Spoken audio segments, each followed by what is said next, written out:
Yeah, uh, yeah, uh.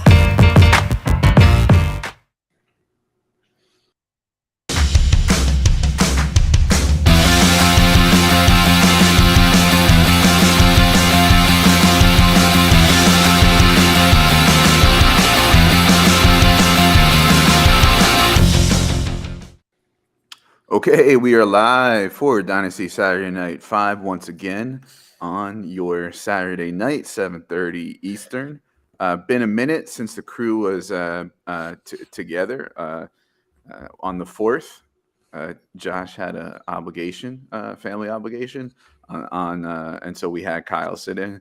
And on the 11th, we both kind of needed to take the week off for various reasons. So here we are, on the 18th, back again for episode 16. I'm Brian Ford here with my co-host Josh Walker. Josh, how you doing?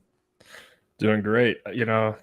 First of all, thanks to Kyle for filling in for me. I really appreciate it. He did a great job. I listened to the episode while I was in Florida, which is where I was. So I finally got to live out my Florida man era of my life. Just be a little trashy down in the great state of Florida. So Nice. Okay. All yeah, right.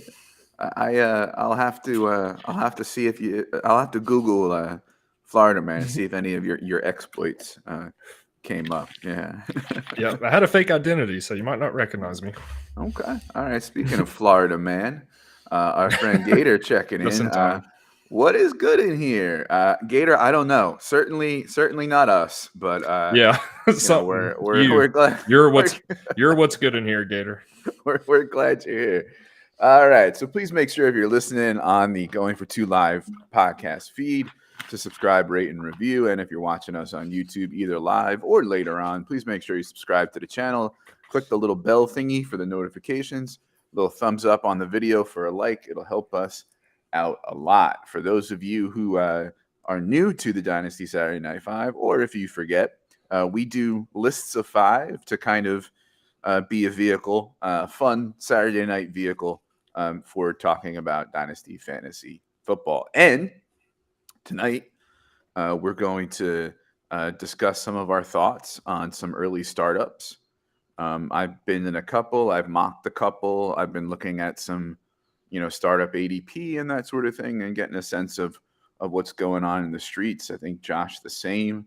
And then we're going to have a bonus list for you, Super Bowl related, because you may or may not know there's a Super Bowl going on tomorrow. So, Josh, before we get into our lists and that sort of thing, what are some of the like general thoughts that you bring into a startup? Do you have like a certain approach that you go in with, or if a certain thing that you like doing more than another method, or what?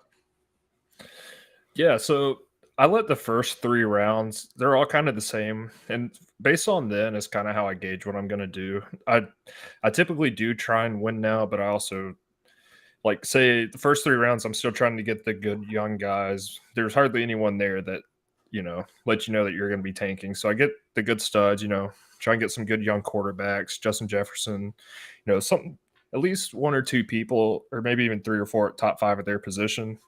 And then after that, depending on how the board goes, if I trade down, based on offers I get, then I kind of gauge it. Most of the time I do try and win now, but not with going all out on getting old people. Like say 1 year, if I expect to maybe make the playoffs but not push, but then set myself up better for 24. So I guess the best way to put it is I'm better, not a year 1 win now, but year 2. Try and mix getting some rookie picks, but also get some solid veterans that I know will have a safe floor, but mostly trying to stay young, as young as I can, especially at running back.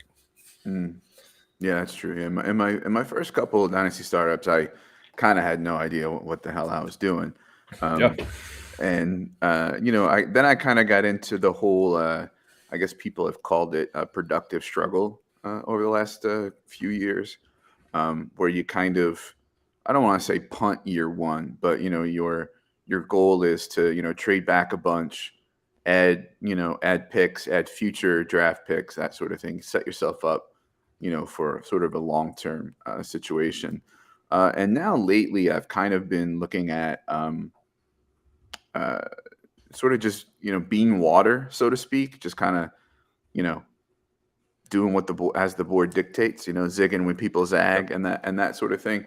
But I've also kind of been into I guess what we might call value drafting, as opposed to say you're drafting, for a roster. You're drafting for value, right? And I Yep. think that can be important. I'm not like 1,000% value drafter like some other folks are, but I'm definitely been leaning into that the last couple of years as far as how I approach startups. For me, um, even if I have two really good wide receivers already, for example, if the wide receiver there on the board represents good value relative to where he's been going in startups or what I can get for him in a trade and that sort of thing, as opposed to like the position I don't have, then sure, I'll go for it. The whole mantra of draft for value, trade for need. I'm not like super great at it like some people are because I think it takes a little more trading around the board to really pull off like Hmm. really well. And I'm just not. I just don't hustle and do that many startup trades. But yeah, so that's kind of what I've been leaning into the last couple of years. Yeah, I think some people, and we saw it in one of the leagues we drafted in, can get carried away with the trading. And I think that point it gets very convoluted as to what you're like trying to do and how you're going to end up. And looking at someone that did that, I don't like their team as much as I did mine. Who I made 3 trades, I think total, nothing too Mm. crazy, and I just kind of went with it. And you, some people can do it, but it's not for me. I make 2 or 3, maybe 4 trades during a startup, but even then, most people send it to me and I just accept it. So Mm. or counter it with something a little better. Yeah. So Yeah, I'm certainly not aggressive about it. So, what have you noticed between the difference between drafting now, living life on the edge before free agency, before the NFL draft, as opposed to later? Any sort of differences that you see at all, or anything that you want folks to watch out for? Um, I think it's a lot of people, not as much to look out for. I think people are just taking their shots on their guys, thinking they're going to change. Like the last draft I done, Keenan Allen got shot up a little bit more than he normally would have. I think that's in case he goes to somewhere like Kansas City. I mean, even in with LA, he's going to be good with Justin Herbert, but there are better spots for him out there. And I've seen him; he's gone up the board a little quicker than I expected. Him being over 30 years old. Mm. Um, I'll talk about it more later, but Kamara's falling a lot in draft boards, and I think that's just on speculation. When I think if you drafted closer to the season, you might have a little more an idea of what his suspension is going to look like, or if the Mm-hmm. Saints draft a running back. Same goes to David Montgomery. It's just a lot more risks you're taking. People are taking Khalil Herbert over Montgomery, when in reality Montgomery could come back and it'd be 1A and 1B again. So Mm-hmm. it's Yeah. just a lot of people taking some chances, taking risks on players you might not once everything's settled down and you kind of Yeah. know What what's going on. what I've noticed is I think two things. One, you might say that people are sort of drafting.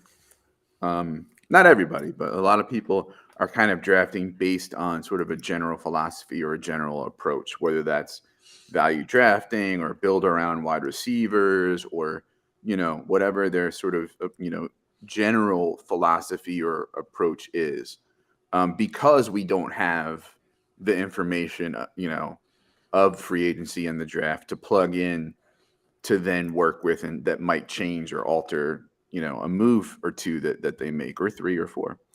I think another thing is because I think the landscape at running back is changing, not just like the landscape of dynasty running back, but the way people are approaching running back.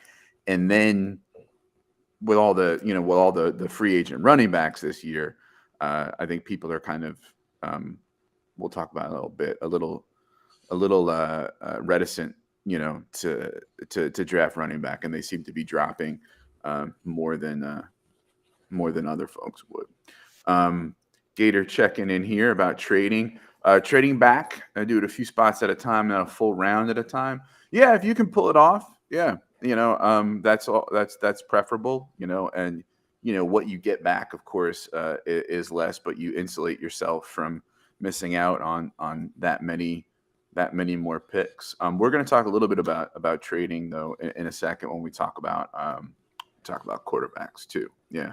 Yep. Let's see here. All right, but first, let's pay some bills. Today's show is brought to you by Underdog Fantasy. Underdog has it all: industry-leading best ball leagues with huge tournaments, private leagues, and pick'ems. And they're not just football. Scratch that itch during the offseason by playing contests in every major sport.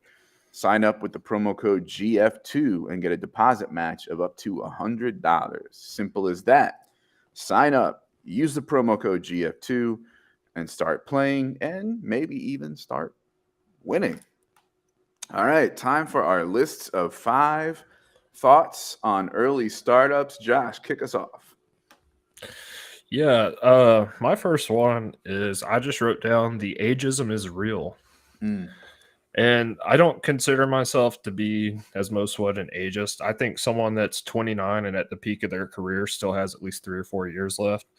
So I'm not necessarily fading people because they're in their late 20s, unless I see signs of decline, such as like Adam Thielen, or if I've kind of faded Aaron Jones a little because I think A.J. Dillon might kind of creep in there and move to a more full committee. But at the same time, there's some veterans falling way too late in some of these drafts. And young guys who have, one is George Pickens, who's had even glimpses, but also a lot more knocks on his game, has been going before a lot of people that I think. For some reason, I tried pulling up all my draft boards, but it only let me pull up one. So I only have one draft board to go off of. But yeah, it's just mainly stick with the guys who are at the peak of their career, but just because they're 28, 29, like don't give up on them. They're still, and I think people are definitely doing that. And, I'm starting to take, like, before the Joe Mixon news, I took him in around like 12 or something like that. I'm trying to pull it up, but he dropped way too far for being someone who's consistently been back end RB1, frontier RB2. And I don't see that changing. But this is another thing, drafting this early, they could draft a running back and it could start to spell the end for him. But absolutely, for now, I'm taking in some of these older guys that are falling really far, especially at running back. And I'm taking young wide receivers. And I like the way my drafts are looking right now. Yeah, I mean, you take what falls to you. I have tried to. I kind of have gone back and forth, like, I'm too much of an ageist. Let me correct it and that sort of thing. And I think I would be guilty of the ageism that you're talking about, because in a startup, that's when things are fresh, and that's when in some sense you have the best opportunity, to set yourself up to be, viable and competitive for a good chunk, a good few year window. And for me, if I think I need it, I'd rather trade for the Stephon Diggs and the Dalvin Cook than take them where they're being taken in the draft. But I mean, maybe other folks have a different approach, which I think but at the same time, my number one is rookies and rookie picks. A lot of them go too early, as far as I'm concerned. So, absolutely, for those of you unfamiliar, a sort of common way to draft now is that you use kickers as placeholders for rookie picks. So, a few guys get picked, and then I pick a kicker. It's the first kicker off the board. That means I own the rookie 101, right? A few guys get picked, and then Josh, takes a kicker, right? And that now he has rookie 102, and so on. And so I've seen after, I don't know if there's a line necessarily. You're going to talk about some specific picks later, but I've noticed that when I've looked at startup data for when the picks are going and when people are drafting with the actual rookie names in there, rookies are going way too soon in a lot of cases.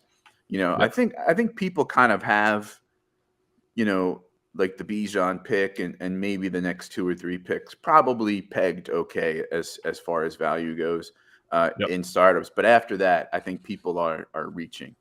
And you're going to talk about later on, when we get down into like, when people are taking thirds and fourths ahead of some of these names that they're, NFL players, it's just starting to be a little ridiculous. So, keep that in mind if you're doing one of those startups with the rookie picks in it, or with the rookies in it. It's even worse. I did a mock. I did a couple mocks with the rookie names in it. And it's just like you're kidding me here. Like people are taking geez, I wish I pulled up the mock draft board, but a middling name like I don't know, like a Kendre Miller or like a Tajay Spears, even though I like both prospects a lot, ahead of a real known quantity that like isn't necessarily like, past the age cliff or anything like that. And it's like, what are you doing? The rookie fever is, if the ageism is real, the rookie fever is real. And I'll kind of end with this. So I had in a league, a guy was wanted just a king's ransom for the 101, right? And like even beyond like, well, like I understand 101, Bijan's Bijan, and it should be a lot. But he was asking for it was just like ridiculous, right? And so I declined. I think he wound up underselling, once he actually did consummate a deal with somebody else, right? And so which okay, fine, and then today offers me the 103 for JT. So I countered with the 103 and then the 203 and the 310. Which by the way, I thought was actually still kind of a little bit of a discount.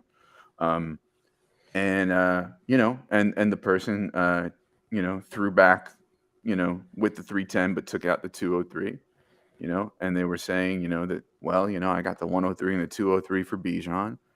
I was like, well, no, not my fault. He should have gotten more. And essentially, like, in the end said like, that's okay. I'd rather have Stroud or Gibbs than JT anyway. It's like, really? We're there? I don't know about that. Yep. We're there. Like that we'd rather have Stroud or Gibbs. Sight unseen, like not a snap. We don't know where they're drafted. We don't know where their landing spot is. We haven't seen, any combine, anything, right? And it's I'd rather have Stroud or Gibbs than JT. Listen, if there's a value out there, there's a million values out there.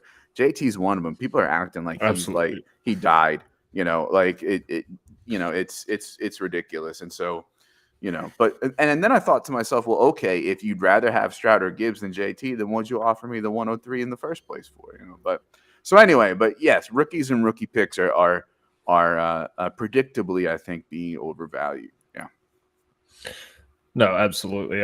I agree. And the fact, my next point will kind of touch on two other guys who are falling. I probably could have put JT in that also because he was everyone's diehard RB1 in Dynasty last year, at least up there in the top 3. And now it's like he's chopped liver because, it's not even a major injury that's going to sideline him for a whole year or anything. So, yeah, I'll definitely take him over Stroud or yeah, I'm going to jump into my next one. And it's two guys who they're not that old. Kamara's a little older than the other, but it's Miles Sanders and Alvin Kamara. And then two of the drafts I'm going to talk about, they went back to back or within 3 picks of each other. Miles Sanders is 25.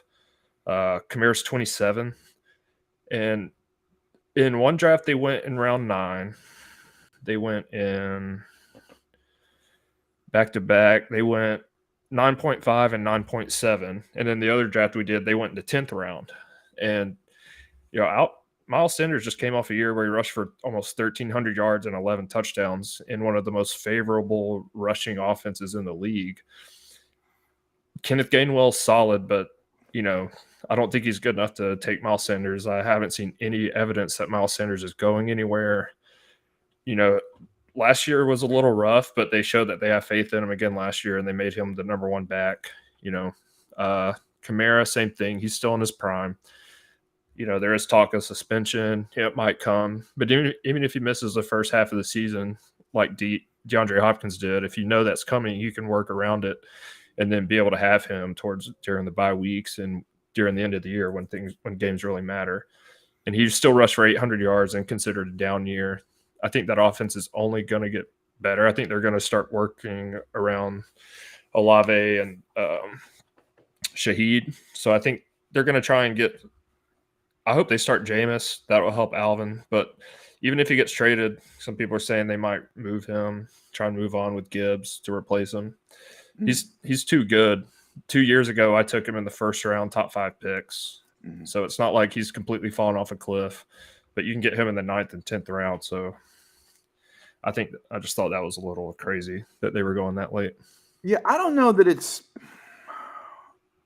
crazy for me. Like, it's probably a little lower than I would take them, but I don't know about crazy. I think the thing with Sanders is, he's a free agent, right? He'll be 26 on May 1st, and he's a free agent, and so where does he land, right?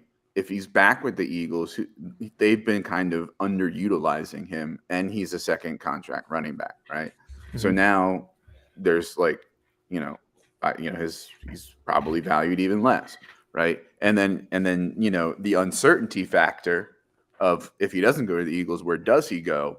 Also, I think plays into it. Kamara, yeah, the suspension. I'm kind of okay with Kamara slipping. He's not a guy I've wanted to touch really recently. But again, value is value, right? And like 10th round, yeah, that might be where you take him. I mean, you have to remember that Ingram is an unrestricted free agent.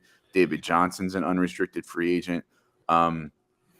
If they wanted to get out of Eno Benjamin's contract this offseason, they could, but he's a UFA after 2023.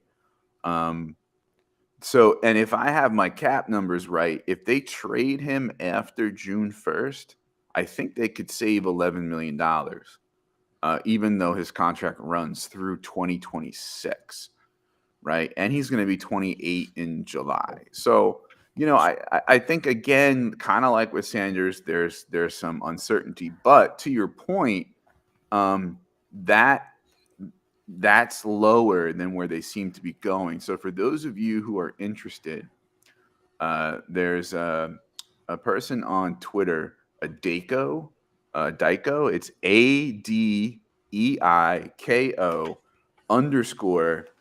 ADEIKO_FF. And he does sort of these reports of startup ADP, sort of averaging across platforms. And to Josh's point, Kamara's average position, now this was a few weeks ago that I got this one, is at the 812, right? And Sanders' average position is the 906. So, though they seem to be going a little lower than average in what you've been taking a look at. Yeah. Well, all right. So some guys that were taken before them, I just want to see if you would also agree with this, because the main point about this were some of the people taken before him. Trey McBride was drafted before both of them in the league. Stafford, Kadarius Toney, DeAndre Hopkins, Keenan Allen is in one. The other one, Algier, went before them. Go ahead. Stafford, I would. Algier, no. Toney, but close. Algier, no, but close. Toney, no, but close. McBride, probably not. Yeah. And then this other one, Mike Evans went before them. Pacheco went before both of them.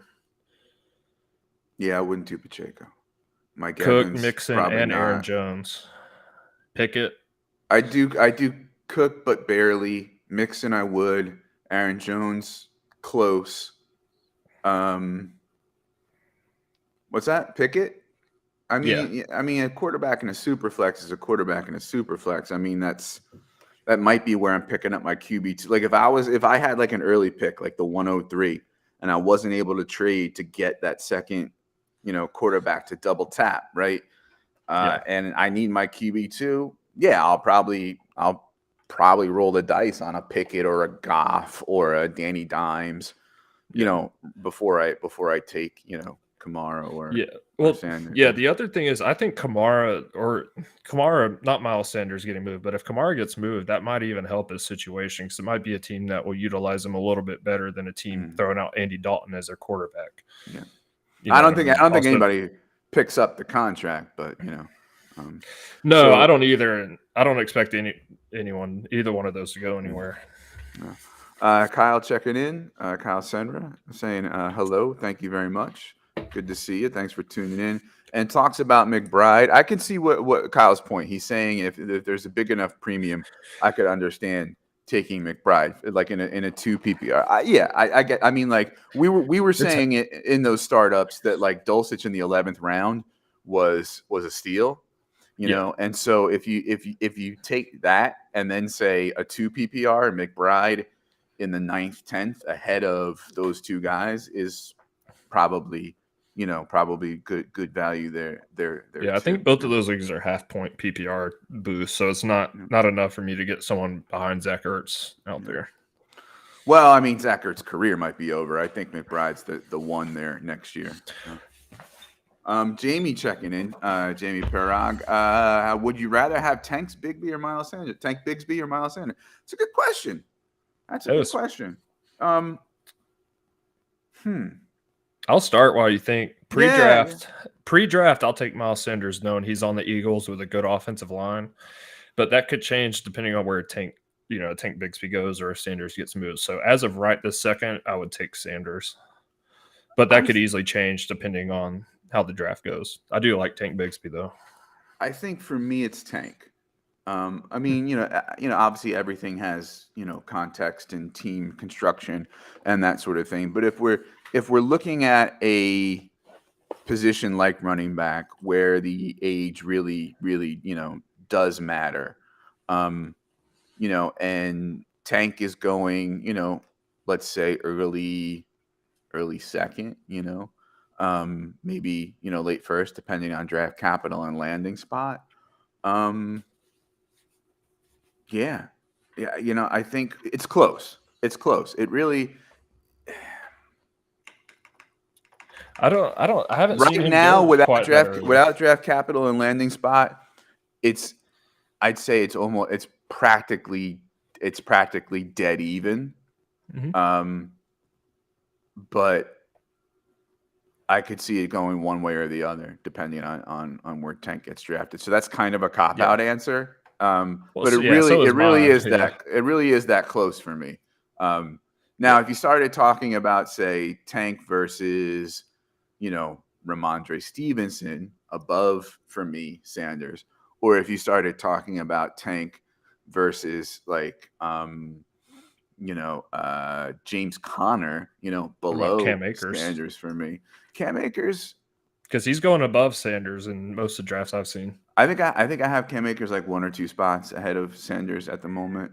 Actually, no, I think I bumped him up after talking to Kyle last episode. So that's tough.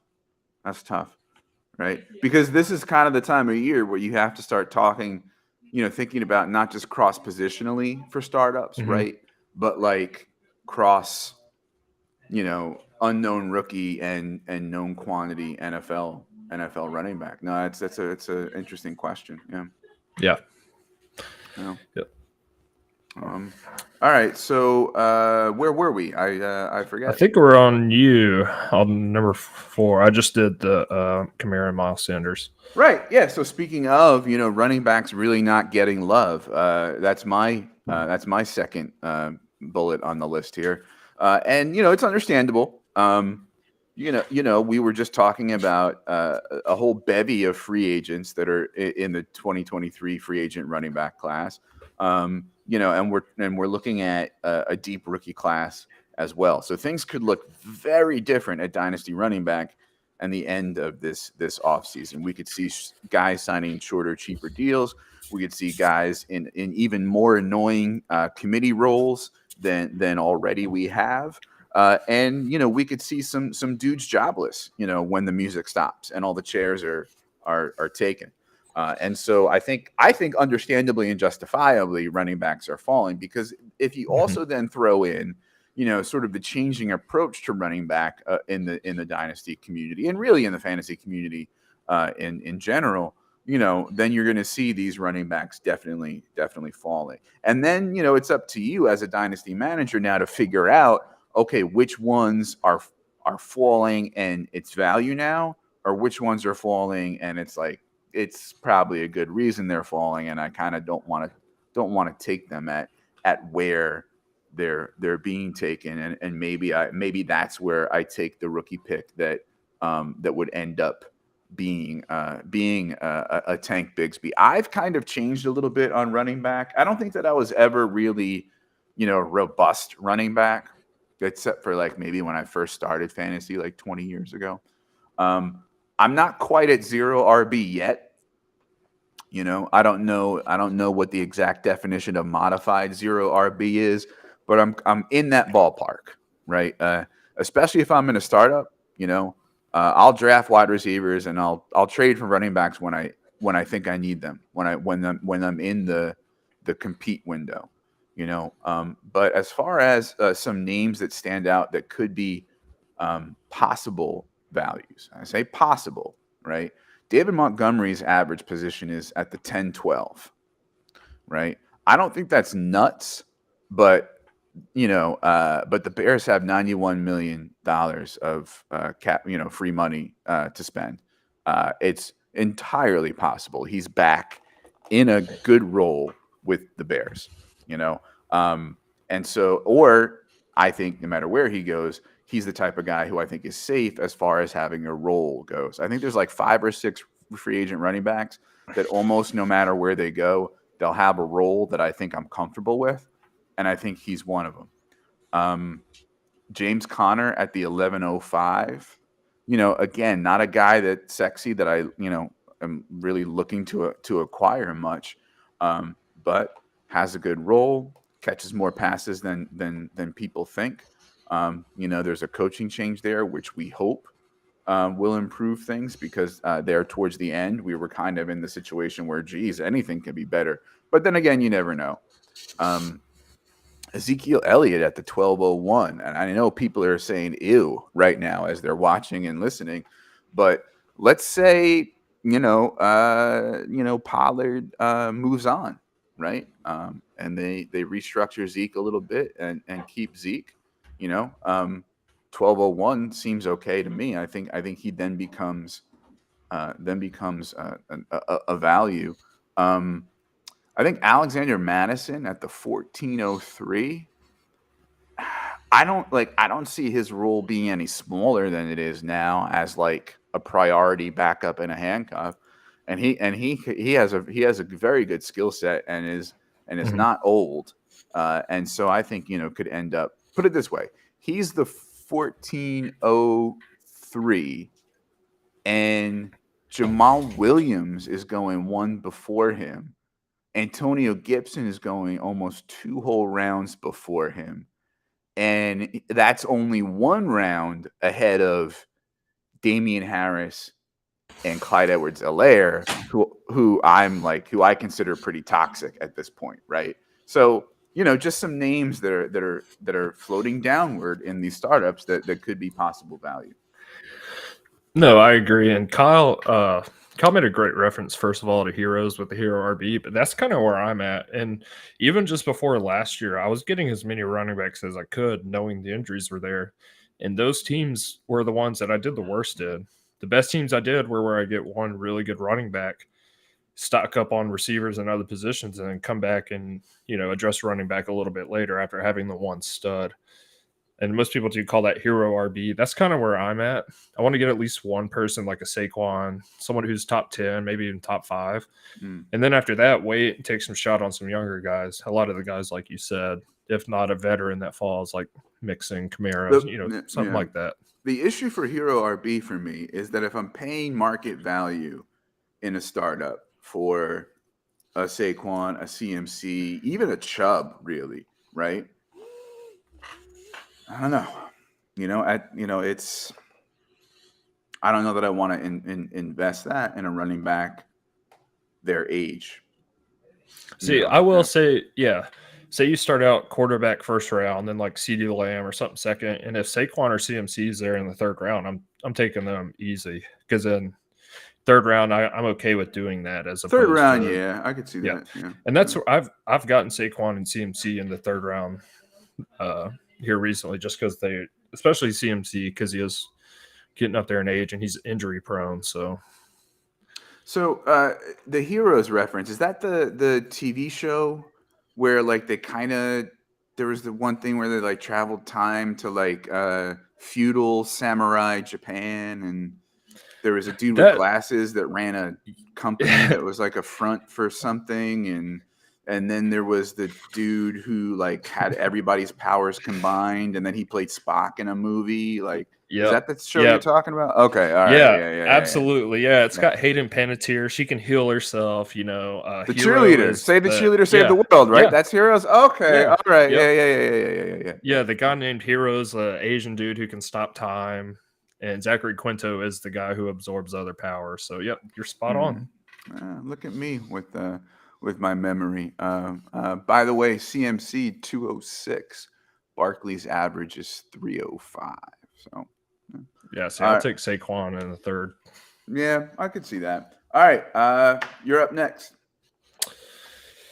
Yeah. A lot of this stemmed from some of the talk on Twitter about Brock Purdy should have been offensive rookie of the year. And, how I feel about this. Like, no, and I'm right on board with you. It's almost like Trey Lance doesn't exist. Like, and it's almost like he's not in the most quarterback friendly system in the NFL. It's, I drafted him in one of the startup, but he was my fourth QB. And this was one of the earliest startups I did. This was before the hype really got out of hand, before he made his playoff push. But besides that, he's going really early, and you can expend more on this. He's not that good. Like he played very well. He did his role very well, kind of like a Trent Dilfer did. I just watched the 2000s Ravens thing. He comes in, manages the game, but I don't know. Unless they move Trey Lance, he's absolutely not irrelevant, but where he's going, I'm not going to have any Brock Purdy shares moving forward. Yeah. So for reference here on this chart, he's going at the 10-10 in between Aaron Rodgers and Greg Dulcich. So, I mean, how I feel about Purdy. I will give him that he worked on like his flaws and the things that made him Mr. Irrelevant and his mechanics and things like that. But he's not good. He was being carried by the coach's scheme, the defense, CMC, the weapons he had around him. That's who Brock Purdy is. And people who are saying, that he's, should have a legitimate shot to compete for the starting job in 2023. I happen to disagree. Right now, I can see where people are coming from when they say, okay, if you have Lance, you can maybe trade Lance and get stuff for him if you're the 49ers, and then roll with Purdy and maybe a vet for insurance or that sort of thing. I'm not doing that. I think that would be a dumb decision. I think that's a gross overestimation of how good Brock Purdy is. I'm not saying that Lance has proven himself. I'm saying that Lance as a prospect and his ceiling and his upside is appreciably higher than Brock Purdy's. And I'm going to bet on Lance and being the starter before I'm betting on Purdy being the starter. But, NFL front offices make interesting moves all the time, and we're going to have to react. So speaking of Lance, my next point is the cheap quarterbacks that you can get. Kyler, Lance, and Tua, I think, are dropping to places where they become values. So even before the ACL, in some circles I'm in, some group chats and things like that, it kind of became cool to hate Kyler, and I don't really get it. I I know, think it was some memes of him being short in the Call of Duty. Honestly, he's yeah, just easy. Yeah, it's an easy yeah, target. yeah, and and I get that Kingsbury, is not good, and this year was pretty, gross. But listen, when we think about how gross quarterback is in general, and by the way, the top two coming in are really not that awesome to begin with. Um, you know, when you have a cheat code quarterback like Kyler, right? Um, with at least Hollywood, we'll see. He has McBride. I don't know if they're going to trade D Hop, right? They got Connor under contract, right? So, like, I mean, he's somebody that you hold on to, and now because it was already cool to hate him, and now because of the injury, a guy who was going in like the mid first in startups is now dropping to like 111, 112, early second, right? I'll take him there like all the time, really, to tell you the truth. Like, I Yep. have him like as my quarterback 9. He's like right at the bottom of a tier that has Lamar Jackson, Justin Fields. He's in that tier. And then the other one is Trevor Lawrence is kind of at the top of that tier, and Kyler Murray's at the bottom of that. It's my 6 through 9 tier, right? I'll take him at 111, 112, early second all the time, right? Now, that may then alter what I do the rest of the draft, because now I have to take into account that I'm getting some missed time from him in 2023, right? So if I do want to compete in 2023, then I have to adapt, or I say I'm punting on 2023 and then kind of do my draft that way. But I'll take him at that all the time. And I think Lance, because of the injury and because of the Purdy stuff, he's dropping too, to a Yep. point where he becomes a value as well. I still have him as quarterback 13 at the bottom of a tier that has Tua, Dak, and Watson in it as well. He's somebody that I still have faith in, as far as I'll take a shot with him before I take a shot with, Danny Dimes, Kirk Cousins, Russell Wilson, right? Although Russell's going to get a bump, Matt Stafford, Jared Goff. Like, I'm still comfortable with Lance being sort of above those guys in my rankings. And then the other one is Tua. Tua was always somebody who caught way too much hate. And I understand that there's stuff to not like about Tua, right? That he's kind of scheme oriented in the sense that he gets those quick, accurate passes out to, his playmakers, and they make big yak. And, that's who he is. And he's not very mobile, even, because of the hip and that sort of thing. So I get all that, right? But then on top of that, the concussions, which I'm not saying is an illegitimate worry, right? But until I hear that like his career is like specifically very explicitly threatened or that sort of thing, I'm still saying he's a top 10, 12, 14 dynasty quarterback, because really, again, what else is there, right? When you get into the Kirk Cousins and the Derek Carrs and the Danny Dimes, right? Like, I'm sorry, I'm taking a concussed Tua, right? Yeah. So for reference, Tua's dropped to the 311 and Lance to the 406. They're never going to be cheaper. So I would say, those are guys to target. And one guy who's kind of the opposite is Justin Fields. Even though I have him one spot below Lamar in my rankings, Lamar is 7 and Fields is 8. Fields is very much a ceiling and an upside ranking. And I think he might be going a little too high in startups. In the startups and the mocks I've been in, I've seen him go, 107, 108, 109. His average here on the chart I have is 110. I don't know that I'm taking him necessarily before Lamar Jackson. I'm not What taking about him. Trevor Lawrence? I'm not taking him before Trevor. No. He's gone before Trevor in two of the 4 or 5 I've done. Yeah, and that's just I just think that's just That's just bad practice. Yeah. I think you can make the case with Kyler Murray, as them being essentially tied. And even guys like, Dak and Watson, if you want to say, okay, they feel safe, right? I know they can pass. I could even see, taking them ahead of him, even though I have him a couple spots ahead of them in the rankings. I could see that that's an approach to take.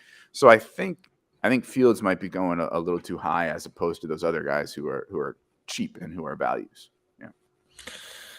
No, I agree. And I traded up to get 2 at the 310, and a few people, and this was an all analyst league, kind of gave me flack for it. And I was like, I hadn't drafted a QB yet, and I thought 310, like, actually initiated a trade to get up. I think that's pretty good value, especially for someone so young, regardless of the concussions. So yeah, I think that's a great point. Which is also going to kind of boil into my next point. And this is my biggest weakness last year in Dynasty drafts was I got 2 stud quarterbacks, and then I waited way too long to get any more. So I'm really not doing that, especially with quarterbacks that are falling. So this next one is get 4 to 5 potential starting quarterbacks. I mean, last year I ended up starting Trace McSorley, these dudes that I had to pick up just to get someone in my super flex spot. And I'm not going to make that same mistake, especially when guys like Sam Howell, Sam Darnold, even these guys are falling really, really late. You can get them. I'm trying to look here. Get them like round 20. I got Sam Darnold,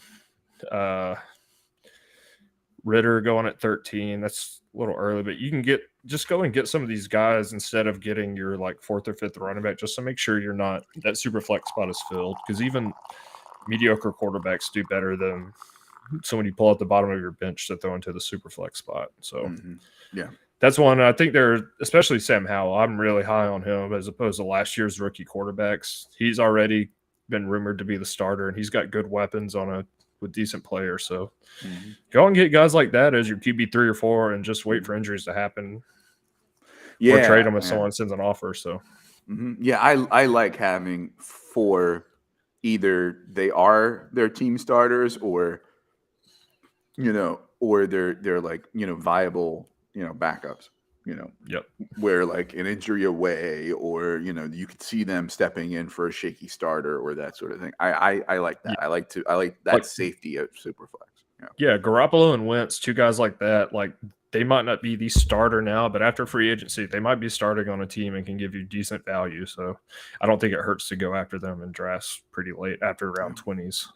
Yeah. And then, let's face it, right? It's quarterback and a super flex. You get one injury or something like it's certainly valuable. Now there's a point where that stops, right? Where, plugging in a certain like maybe your RB4 in your super flex, you might get a points per game, return that's better than the quarterback 4 or 5 that you have. But yeah, I can dig that for sure. So as for Fields, Kyle checking in, when it comes to like the 108, if you don't take Fields, you may not get like a solid top 13 quarterback on the way back.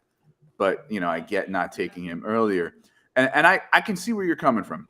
But that kind of comes to my next point, which is make sure you're getting 2 top 15-ish quarterbacks in a super flex.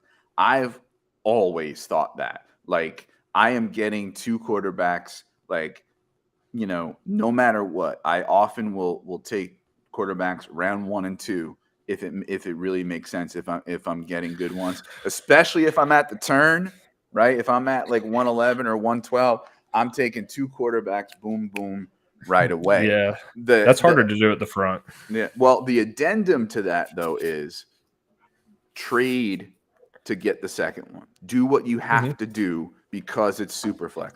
So say you're the 103, right? Or even the, let's take Kyle's example, right? You're the 108. So first of all, there might be a person who already took Jeff, right? So there's a chance I don't even have to take Fields, right? But let's say I don't, right? And he's saying there's the risk of not getting another top 13 quarterback on the way back. The thing is, I'm trading into a spot where I can, right? Again, I'm not a great, like I said, high volume startup trader, but that's the type of trade I will do early on to make sure I have those in place. Those two top, 15 quarterbacks are going to be mine in a super flex, like no matter what. So yeah. Yeah, and on that point, really quick, that one I mentioned where this draft I did with is all honestly my first quarterback was Tua, and I traded up to get him at the 310. I didn't get Jared Goff till round 6, and he was a top 10 quarterback last year, and I consider him top 13. But because of that, if you play it right, I got McCaffrey, Barkley, Jamar Chase, CeeDee Lamb, Tua, and I was still able to get Jared Goff. So I think if you play it right, you can wait until round 5 or 6, but you might need, like you said, make a trade to at least get somebody. A few injuries could derail that whole league. But and other thing I just noticed in a league we were in, the one with Thomas, I drafted at 1.7. Justin Fields went 1.6, and I was able to get Justin Herbert. It's like someone took Justin Fields over Justin Herbert in that league. Oof, so yeah, no, that's so. I mean, he's really getting boosted up there, and I love Justin Fields. He was my guy coming into last year, but I still would take Trevor Lawrence and all those quarterbacks over him. For sure. So Kyle checking in saying he usually will trade, or if he can, he trades his 234 for 189. I don't know that I'd take that big a hit. I would trade like 2 and 4 and 6 maybe, for maybe 1 and 9, and maybe give him a break and go to like a 11 or something. Like I don't know that I would want to take that big a hit, sacrifice the sandwich there of 2, 3, 4 really. But I don't know. Like some people think of it differently. I tend to be risk averse and conservative in that way with my startup trades. Yeah, I did a similar move that Kyle did 2 years ago, and I drafted Javonte Williams in the first round. And then I also had Breece Hall in the rookie draft, and 2 injuries later, and my team looked good at the start of the year, but I finished like 10th, and I had 2 first-round picks, and just a few injuries can just really derail that. So while it could work if if the cards bounce right, I'd still rather, I think, take the 2, 3, and 4 for that. But I get it if you want to take a risk and try and get a good win now team. It's just injuries can absolutely crush you, like with ones to Javonte Williams and Breece Hall, where they're now 2 years out from being productive again. All right. Well, we are now at our last item on both of our lists. You're up with your number 5. Yeah, I have a lot of names on this, so I'm not going to expand on every name, but this is just kind of expands on Brian saying that second and thirds were going too soon. So I'm just going to name off guys that I would rather have in the startups than when the second round picks went. So these are all guys that went as like the middle to late second round picks were going. Some of these guys I'd rather have are Rashad Bateman, Damian Pierce, Cam Akers, Alvin Kamara, Tyler Algier, Miles Sanders, Mooney, Jacoby Myers, and Curtis Samuel. All these guys are going after or as the late second rounds or picks are going. And I think already given their production, it's better than taking a shot on a rookie that you just don't know what they're going to do. And then people that are even going with the thirds, I'd rather have Claypool, DJ Shark, who's falling really far, Josh Palmer, who's 24, 25, Leonard Fournette, Deontay Foreman, David Njoku, and Gerald Everett. I would take all those in a heartbeat over mid to late third round picks. And, they're getting moved up even before Jacoby Myers and Curtis Samuels in some leagues. So just a point to don't get too hyped on rookies. You're excited for the draft. I get it. But there are some guys who are still young and still very productive that I'll take a chance on before I take a chance on a rookie I haven't seen play in the NFL. Yeah, I agree with most of those names for sure. I think what I noticed in one of the startups we were in is it's really, for me, was egregious was the third and fourths. Not so much the seconds, because I could see in this deep 23 class wanting 207 instead of Dameon Pierce. I could see that because I have never been a huge Pierce fan, and I think it's very plausible that either between a draft and free agency, they get a complimentary back, and his role goes down a little bit. But that's just one example. But I think in general, yeah, you're right. When I'm looking at this chart here, we're looking at the 207 going before. Let's see. Jimmy Garoppolo, Chig Okonkwo, Leonard Fournette, Rondale Moore, Elijah Mitchell, right? Alec Pierce, Josh Palmer, Romeo Doubs. Like that seems okay, but I think when you get like a little lower, that's when I think it starts to get a little nutty. Like people taking thirds instead of some of the players that you mentioned. Yeah. Yeah, absolutely. Especially Njoku and Gerald Everett. They've been in the league a few years, but they're still pretty young, and they're both very athletic tight ends. And I think I'd rather take a shot on that. Mm-hmm. So yeah, I mean, like in this chart here, the 212 again, the hit rate might not be good, right? But it's going before. Well, no, actually, that's a bad example. That's flipped around. I was actually going to agree with that one. Yeah, sorry. Well, I think you need certain rookies to fall later in the second round for you to really hit over some of those guys. Like it could happen, like Zay Flowers or he was going late first, but there are some guys like Izzy and Roshan Johnson. I think you can get there. I think the one argument for taking the picks, I mean, outside of like roster construction and team context and that sort of thing, and are you punting on 23 and that? I think the argument is that like fluidity and that they gain value. So like I get that, if that's where you're going with it. But it just straight up as far as like, would I rather have this or that? I don't know that there's much of a case. So all right, let's start with the 201 on this chart, right? 201. Would you I'm going to name some folks that went after the 201, right? You tell me if you would rather have this person or the 201, right? Okay. Aaron Jones. I'll take the 201. Okay. I could see that. Close, but I could see that. Mac Jones. Super flex. I'm taking Mac Jones. I think getting Matt Patricia out of there, I think is going to help him because he had a pretty good rookie year. So same. Dalton Schultz. Depends on the premium. Probably the 201.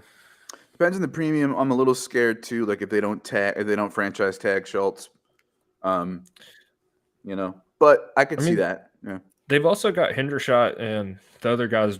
Ferguson. They got some pretty solid tight ends behind him, so they don't need him to be, to get production. All right. So 201 or David Montgomery. That one's tough. If he stays in Chicago, I'll take Montgomery. So I'll just say the 201 because I don't know. But that one's very close for me. I might take he's still 25. I might take Montgomery regardless, I think, but that's close. That's close. Yeah, it's very close. Dulcich. With a 1 point premium, I'll take Dulcich. Anything less than that, I might take the pick. Bateman. Bateman's one of those guys I loved. And I'm still going to stick with him. I'm going to say Bateman. Okay. I think Greg Roman being gone will help. Miles Sanders. I'll take Miles Sanders. He's a big playability with 1,300 yards. So I'll take him. Keenan Allen.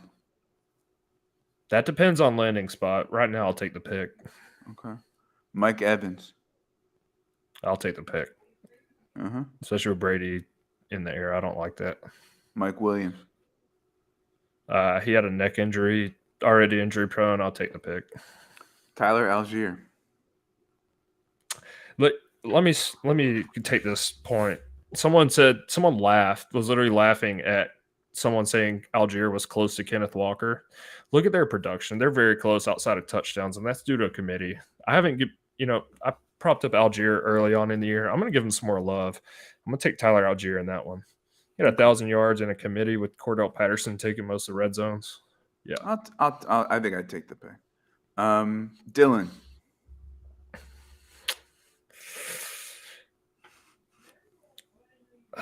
I'll take the pick.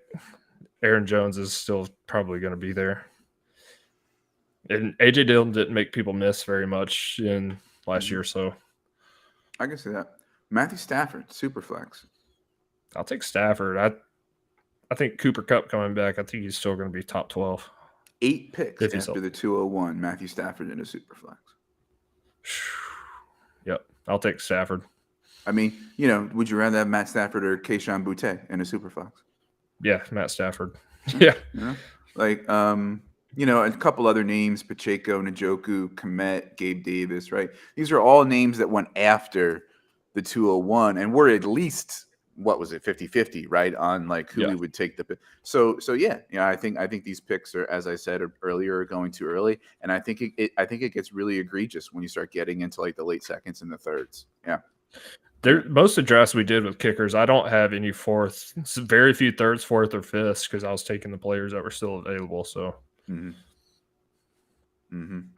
Okay. So Kyle, I think disagreeing with us here, he'd easily have 201 over Montgomery, even though he likes Montgomery. I don't know. For me, it was close. I don't know for me that it was easy, but I could see that, right? Because say you're getting, I don't know, Sean Tucker at the 201, Zach Charbonnet at the 201. Yeah, I could see that. But, for me, 25-year-old known quantity running back who's, I think, going to have a role no matter where he's at. It's I just think he's the perfect committee back, though. So. All right, so my last one is, speaking of going too early, not too early, I'm sorry, just an observation I have, is that the young receivers are rising and going early. Now, Kyle and I had a bit of a debate on the show that we did a couple weeks ago. He has guys like Devontae Adams and Stephon Diggs and Cooper Kupp ahead of guys like Garrett Wilson, Chris Olave, right? I do not, right? But what we're seeing is that if you're in startups, understandably, I think predictably, that the younger ones are definitely rising and going before the older ones, at least in my experience. In the chart that I have, it's actually mixed and pretty even. Kyle and I were talking about the chart a couple episodes ago that it actually is kind of mixed. You'll get a young one and then 2 old ones and then a young one and an old one and then 2 young ones, right? But I'm seeing the Garrett Wilsons, the Chris Olaves, rise, and obviously the Cooper Kupps, the Devontae Adams, and the Stephon Diggs and the Tyreek Hills, although Hill less than others, falling. I am all here for it. I agree with that. Just for example, my wide receiver 6 through 9 is 5 through 9, let's say, is Waddle, Higgins, Garrett Wilson, Olave, DK Metcalf, right? I have all those guys ahead of Tyreek Hill, Stephon Diggs, and then even later, Cooper Kupp, Devontae Adams, even Chris Godwin, DJ Moore. I have him. So that's where I'm going with it. I think Garrett Wilson can be absolutely special. We saw what he did with 3 very meh quarterbacks. What have you seen with the wide receivers, and sort of which side do you fall on? No, I agree with you, and I was even further on this than you were, because I remember early on in our show, I was hyping up the younger guys over Stephon Diggs and Devontae Adams, probably too much so, to be honest. I scaled that back a little, but I would definitely rather have Garrett Wilson, Olave, than guys like Devontae Adams. Cooper Kupp, I'm still not sure about. He was so good that one year, and with Stafford, I think he's still got a few years. So I still have him a little bit higher up there. Mm-hmm. But I definitely have Garrett Wilson and Olave above Diggs. Not Tyreek Hill necessarily. I think I got him right in between the two. But I'm definitely on team younger wide receivers. One guy I'm way higher on than most people is Dotson. I take Dotson in a startup over, or I would have had the chance to take it over McLaurin. I think he's better than McLaurin. And given the age, I'd much rather have him. So, yeah, I'm definitely hyping up younger receivers. I'm drafting younger receivers and earlier than most. And I'm just going to, if it doesn't work this year, just ride it out 2024 because they all show great ability, especially Garrett Wilson. He's going to be elite. Mm-hmm. So it looks like Jamie checking in. He's kind of in my groove here. Has Diggs, Hill, and Cup 13 through 15 after Wilson, Olave, Waddle, and Devontae Smith. I can roll with that. I certainly have. I have Hill higher. I have him like 10th. I have Diggs 11th. Yep. But the point is, Diggs I have higher than the others. Mm-hmm. So I do have I have Devontae Smith behind Cooper Kupp, but the rest of those I have the same. Yeah, because I have Cooper Kupp ahead of Devontae Smith. So I tend to be higher on Dotson than consensus too. So please don't take a drink in the next couple seconds because you may spit it out. Kyle, who was on the show a couple weeks ago, had Jahan Dotson at wide receiver 47. What do you? We'll just agree to. We'll agree to disagree. That's all I'm saying. I love Kyle. I trust Kyle on a lot of stuff, but we're too far off on that one. I love me Jahan Dotson. I think he was my wide receiver 5 as a rookie. I think he might have even had McLaurin like above 20 and Dotson below 45. So we'll talk, Kyle. We'll talk about it. Have me on one of your shows. We'll talk about it. All right. So that does it for our main show, the Saturday Night 5, as far as our startups list. But it's time for Super Bowl fun. Tomorrow, as many of you know, is the Super Bowl. Chiefs and Eagles. For my man Jesse Schneeman, my co-host on Dynasty Fever, I will say go Birds. I'm obliged to do that, although I honestly don't give up who wins. So, but we're gonna do our Super Bowl lists. So I'm gonna start us out this time with my first one. I think people are often surprised to hear this. I don't really watch the Super Bowl much anymore. Once fantasy football playoffs are over, I don't really watch much football. I mean, I pay enough attention to know, like, if somebody broke their femur, but I don't really, I've fallen asleep during the Super Bowl. One year I didn't even have TV during the Super Bowl. Like, I've watched a couple clips here and there, but like I don't know what I'm going to do tomorrow. I honestly don't know. I don't have I'm definitely going to sit down and watch it. I might take a nap. Who knows, right? I might eat dinner. I don't know. But I'm like the last, I don't know, almost 10 years, I've just kind of been like meh about the Super Bowl. And in fact, one year I made a Facebook post about when the stupid, jets fly and the stupid, people are going to disagree with this, but the military carries the flags and shit. Oh, hey. Yeah, I'm with you on that. I don't pay attention to that either. So like I posted on Facebook, like, oh, here's where we combine violent sport with U.S. militarism, right? Or something like that, right? And I literally had a friend, like a Facebook friend, say deleted and like unfriend me over that, right? So like, come on, folks, let's effing relax. It's the Super Bowl. It's always funny when people say deleted or blocked instead of just blocking or deleting the person and not saying anything about it. It's like, okay. Yeah. All right. So what's your first Super Bowl nugget? I'll just start with the first Super Bowl I actually remember. And I am a Falcons fan. I grew up in North Georgia my whole life. Super Bowl 33, Falcons versus Broncos. I remember my dad telling everybody that there's no way the Falcons were going to lose to John Elway. And then sure enough, they lost 34-19 to John Elway. And this was the Dirty Birds, right? Yep. Jamal Anderson. Yep. Okay. Yep. Yeah. This was like actually when I first started becoming a Falcons fan, because up until this point, I had Ricky Williams jerseys, Keyshawn Johnson jerseys, and this was even a little bit after this. I didn't really care about the Falcons. I more cared about players I liked. And it seemed to be all Florida teams. So But that's what started me being interested in the Falcons. I like Jamal Anderson. I didn't like Chris Chandler. I thought he kind of sucked, but they got crushed, and it just got me prepared for the 28-3 Super Bowl. So Jamie did something that, oh my God. Kyle Speaking of, yeah. Kyle kind of wished it was the opposite. Kyle kind of wished he slept for the entire game, maybe. But Jamie fell asleep during that Patriots-Falcons Super Bowl at halftime and woke up to the score change, and that's something that is just just Josh. It just I'm so sorry. We can move on. We can move on. Next topic.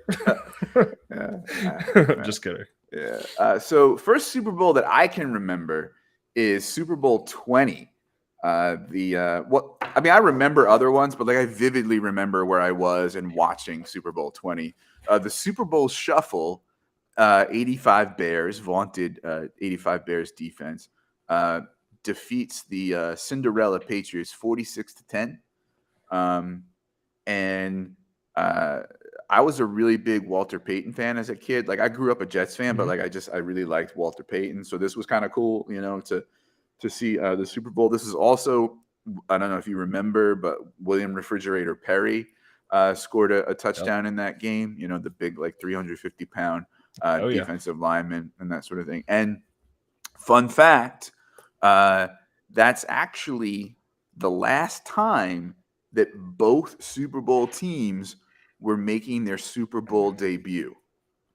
So every Super Bowl after that, 36 Super Bowls after that, either one team or both teams had already been in a Super Bowl. That's the last time both teams made their Super Bowl debut. How about that? That's pretty interesting, actually. I didn't know that. Oh. My next one is just about watching the Super Bowl. I probably should have done this the last time. But I watch every Super Bowl, but I only pay attention if I play DFS or if I have a parlay set. Besides that, like you said, I'll watch it, but I really don't care that much unless my team's in it. And they only have been twice, and they lost both. Like, I still watch the game, but I'm depending on what I'm doing, where I'm at, it's not the most important game of the season to me by any means. I just enjoy hanging out with people, all that kind of stuff. So I don't really pay that much attention. And I do have a parlay set for this game. What is it? Valdez-Scantling, Travis Kelce, and Gainwell touchdown parlay. $20 to turn into almost $600. So all right, we'll see. I'll be rooting for it for sure. That's all I got because I want you to have $600. So the Super Bowl. I'm going to talk about Super Bowl parties. So the Super Bowl in general, for me, is kind of interesting because it's kind of like amateur night. Like it takes this thing that we really like week to week and then turns it into this whole big pageantry, right? With the pregame and the national anthem and the friggin' halftime show that's like 9 hours long, and then Super Bowl parties happen and the whole thing becomes amateur night. And it's kind of annoying because you want to watch the game, but people are there and they're talking for like a social event, and it's kind of annoying, right? So the last time I was at a Super Bowl party actually was 2013 when the 49ers faced the Ravens in Super Bowl 47. And that's the one where the lights went out for a while in the Superdome in New Orleans. And I remember posting on Facebook that it was the D-Luminati that were behind it. and people kind of liked that one. So that was the last time I was at a Super Bowl party. But yeah, Super Bowl parties in general, it's like shut up, shut up, shut up. I'm trying to watch, shut up, I'm trying to watch the game. The worst part about it is people who don't understand the rules completely, trying to say this and that should have happened, and it's like, all right, just watch the game. Let's just watch this and enjoy it. Your next item. All right, yeah, my next one is about the commercials. Yes. I have really bad ADHD. So when the game's not on, I'm either looking on my phone, especially looking through Twitter to see what people got to say, or I'm just not paying attention. But I do have two favorites. One of them is the E-Trade baby commercial from 2008. It's where the little baby's sitting in his high chair and he's talking. They obviously, this was at the start of the technology where they're able to move like the mouths where it looked like they were talking. And the baby was just going into depth about financials. It was just really funny, really cute. I'm pretty sure there's a punchline at the end, but I do remember that one. And the other one almost made me cry, and I never thought I'd cry at a Super Bowl, especially at a party. It's a Google, I think it's called Loretta. It's this old man using Google to type in Oh, memories about his yeah. late wife. He found her favorite song, found a bunch of photos. It was just really, really cute, really touching, and just really hit me in the feels at the time because I am just a little sensitive. So, Yeah. Super Bowl, and my next thing is about commercials too. So Super Bowl commercials used to be a bigger deal. Like yep. we used to say like, oh, what's this commercial going to be, and what was the best one, and then you had people who also like, oh, I only watch for the commercials because they're like so Yep. different and so fun, and it's kind of lost its luster. I think there's a lot of reasons for that one. I think one of them is certainly that, like, I think TV has lost its luster, right? Like It's all we streaming services and stuff. yeah, so like Yep. commercials don't really like capture people's imaginations much anymore, and in fact, they're probably even more annoying. I was just going to say they're more of an annoyance. Yeah. So, but one that I remember is GoDaddy, right? Now, GoDaddy is a website where you can host, domains. Like it hosts your website, right? But when it was a very new company, it had a reputation for very like risque, controversial, sexy, too hot for TV commercials. And in 2005 was their first one, and it was a woman, it was like a hearing for like censorship, and she was getting permission for her workout video, and it like it made fun of the wardrobe malfunction for Janet Jackson, and like she was just like bending over the table with these like big breasts, and like it was just a very like saucy commercial. And I remember people like being very mad that like, oh my, did you see that GoDaddy commercial? And then they kind of had a reputation for a few years after that of Yeah. having pretty saucy commercials, and they made a name for themselves. And now it's like their commercials are very tame, and I'm sure they're making very good money, hosting websites and things like that. But that one in 2005 put them on the map, really. And I remember there being a big kerfuffle over that, and obviously I was like, please, get over it. But yeah, so that one stands out in my memory as well. No, I agree, and I think that whole thing really got GoDaddy on the map because for the years It after did, that, they yeah. did have a lot of commercials all over the place, and I'm sure it only boosted their business. Interestingly enough, though, in 2015, 10 years later, they pulled a Super Bowl commercial. So apparently, like there was a Budweiser commercial that had like a lost dog or something, and then they made a parody of it. And this puppy's lost, finds its way back home, and then this woman is like, "Oh, it's great, the puppy's back or whatever, because I just sold you on a website I made with GoDaddy, right?"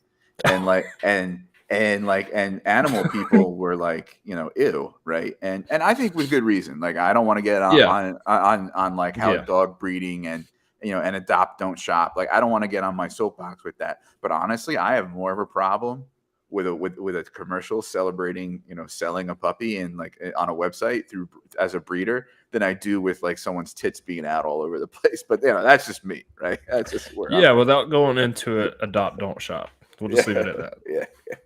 Both of my dogs are rescues. They're amazing. Yeah.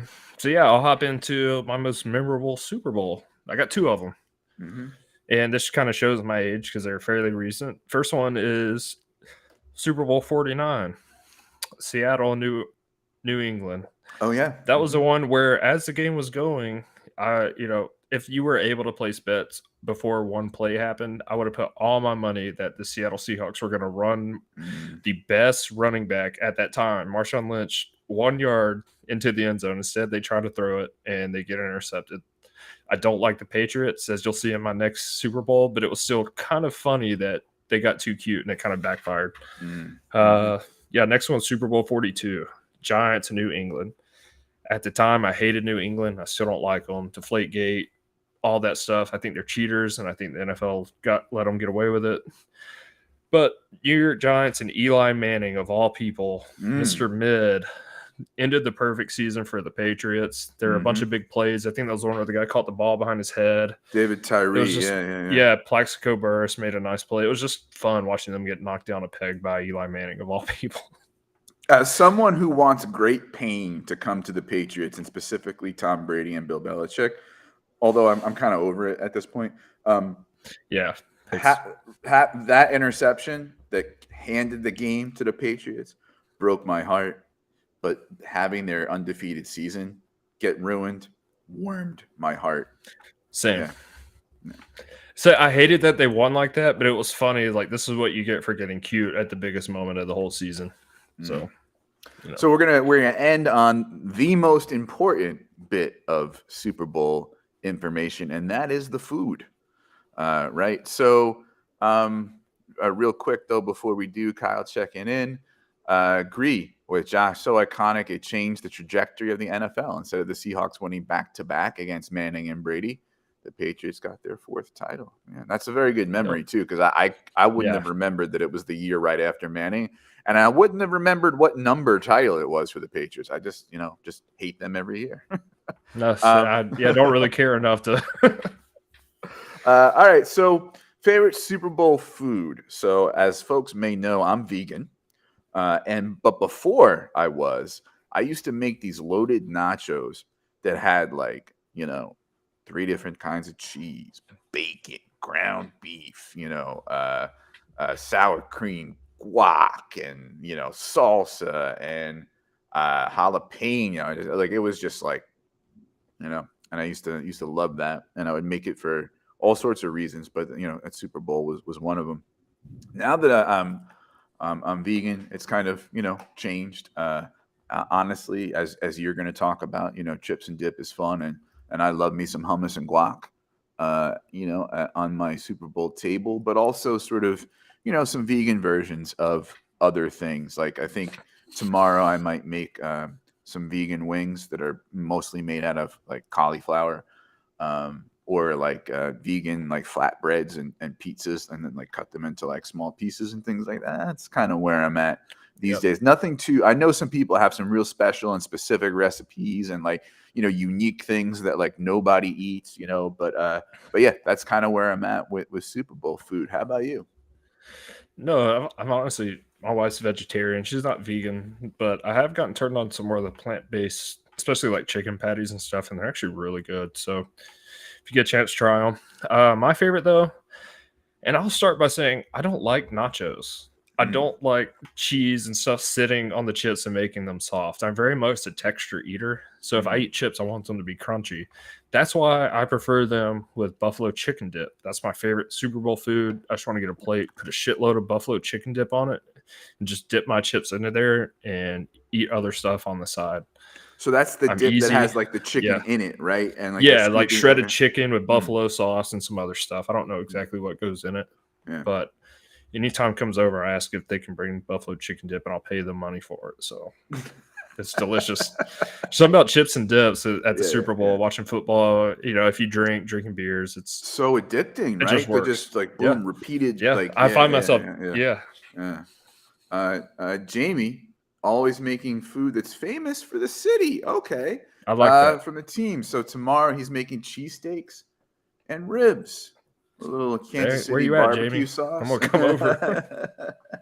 Yeah, no, that's a good twist. That's fun. Cheesesteaks and ribs sound good. Yeah. I mean, vegan versions of them, of course, but yes. Yeah. No, that's pretty cool. Yeah, I've never heard somebody doing that. That's I like that though. Yeah. All right. But with all the Patriots Super Bowls, are we eating a lot of clam chowder or just baked beans? Beans, I'm cool with, but clam chowder. Just put Old Bay on whatever you make and call it New England. Okay, yeah, that works. All right, so that's it for our extended show with your bonus Super Bowl content. Everybody, enjoy the game if you're watching tomorrow. If you're out and partying, please stay safe and do things in moderation. So let's see. Make sure you subscribe, rate, and review if you're listening to the audio feed on the Going for Two Live podcast. If you're watching us here on YouTube, either live or later, please make sure you subscribe to the channel. Click the little bell so you get notified when there's new videos, and give us a thumbs up as well as a like. And time for plugs. Josh, where can we find you and your work? Yeah, you can find me on Twitter at Rotonaut. And I'm about to start back. I've been sick this last week, so I haven't been able to do what I wanted to scheduled for writing, but I'm about to start back writing for rookies, do some prospect overlooks and some other stuff like that. So you can find all that on goingfor2.com. I also need to update my Dynasty rankings. That's on my to-do list.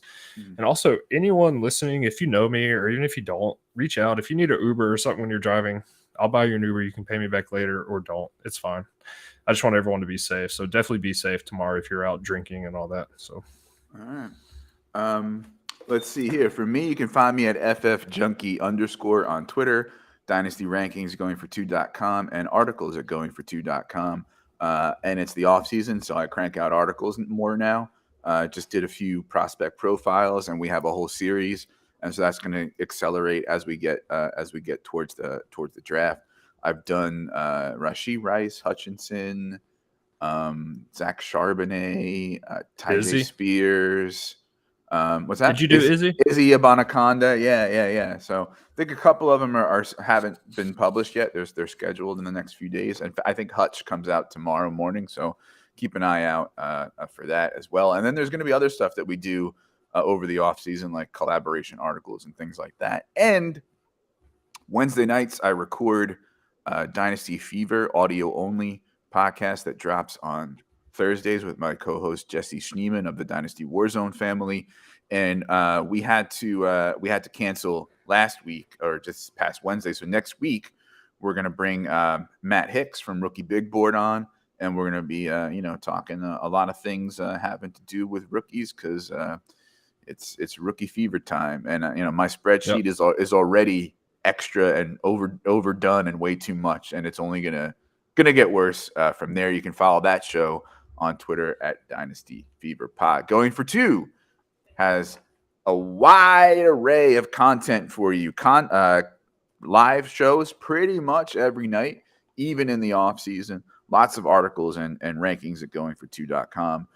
When you go to the goingfor2.com website, in the bottom right, you'll see a little purple widget for the Discord. The Discord is free. It's robbery. Hop on to the Discord. A lot of channels about different topics. It's on and popping, and you can interact, get trade advice, things like that.